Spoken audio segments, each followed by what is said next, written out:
The Indiana Fever had finally broken through with the kind of playoff win their fans had been starving for.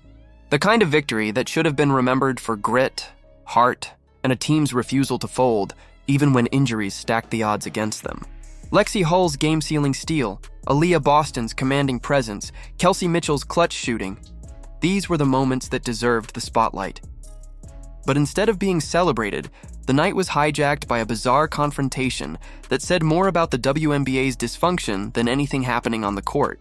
Because in the middle of the celebration, while the crowd roared and teammates hugged, the cameras caught Sophie Cunningham, still in her bulky leg brace, being barked at by a league security guard as if she'd just committed a crime. It made no sense. Sophie wasn't storming the floor. She wasn't picking a fight. She was simply standing near her teammates, doing what any player would do after watching one of their sisters hit the hardwood. Injured or not, you're allowed to check on your teammate. That's basketball culture. But the security guard didn't see it that way. He moved in on Sophie, towering and confrontational, while she stood her ground. The visual was jarring. A star player clearly hobbled, unable to run if she wanted to, being treated like a trespasser at her own team's celebration. The look on Sophie's face told the whole story. First confused, then annoyed, then flashing the unmistakable Cunningham glare, the look of someone saying, This is what you're doing right now?" And just like that, the narrative of the night shifted. Clips of the stare down hit social media in seconds, bouncing from Twitter to Instagram to YouTube, sparking outrage across fan bases. What should have been a night of joy for Indiana turned into a viral case study in how the league mishandles its stars. Fans weren't mad at Sophie. They were mad for her. They saw an unnecessary escalation, a power trip that reeked of harassment rather than enforcement. Sophie didn't shove, didn't shout, didn't cross a line. She simply refused to move when told, choosing instead to stand and wait for Odyssey Sims, who had gone down moments earlier. That restraint, that calm defiance, was what set the internet ablaze. Because here's the thing, Sophie Cunningham has long been cast as the villain of the WNBA. Rival fans jeer her. Media outlets paint her as a pest, a troublemaker, a thorn in the league's side.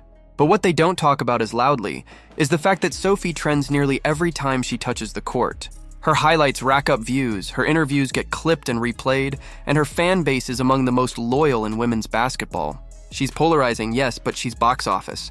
And yet, time and again, instead of embracing her star power, the league seems determined to frame her as a problem. Fans online didn't hesitate to call out the double standard. If Angel Reese had stood at mid-court waiting on a fallen teammate, the narrative would have been about passion, leadership, and love for the game. If Paige Buchers had been the one in a brace being barked at, it would have been framed as proof of her toughness. But Sophie Cunningham? Suddenly, she's the threat. The optics were brutal. A woman in a leg brace, hands at her side, getting stared down like she'd just disrupted national security. And fans weren't buying it. They filled timelines with hashtags like Knocker Free Sophie and WNBA Exposed, demanding answers from a league office that remained conspicuously silent. This wasn't the first time a moment like this had played out. The league had rushed to defend Dejanai Carrington when officials crossed a line with her. Players rallied, media jumped in, even legends like Cheryl Swoops demanded accountability. But where was that same energy for Sophie? The silence screamed louder than any statement. It fed into the growing belief that the WNBA operates on selective outrage, protecting some players while leaving others to fend for themselves.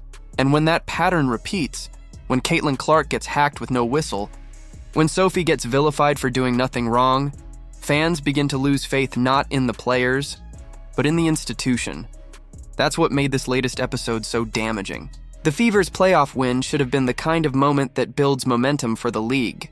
A shorthanded roster, missing Clark and several key contributors, still finding a way to win. A team proving that grit can trump circumstance. Those are the kinds of stories leagues build legacies on. But instead, the story wasn't Indiana's resilience. It was Sophie versus the rent-a-cop. And for casual fans, many of them new to the WNBA because of Caitlin Clark's arrival, that was the takeaway. Not the basketball. Not the heart. The drama. For Sophie herself, the entire situation was telling. She didn't blow up. She didn't fuel the drama. She stood firm, stared down the unnecessary confrontation, and later brushed it off with humor. That response, cool but defiant, made the league look even worse. Because here was a player, injured and sidelined, showing more professionalism than the very staff member hired to maintain order. And fans rewarded her for it. Her social media flooded with support. Clips of her glare became instant memes. Overnight, she went from sidelined to center stage, not because of her play, but because she'd refused to be intimidated. The irony couldn't be sharper.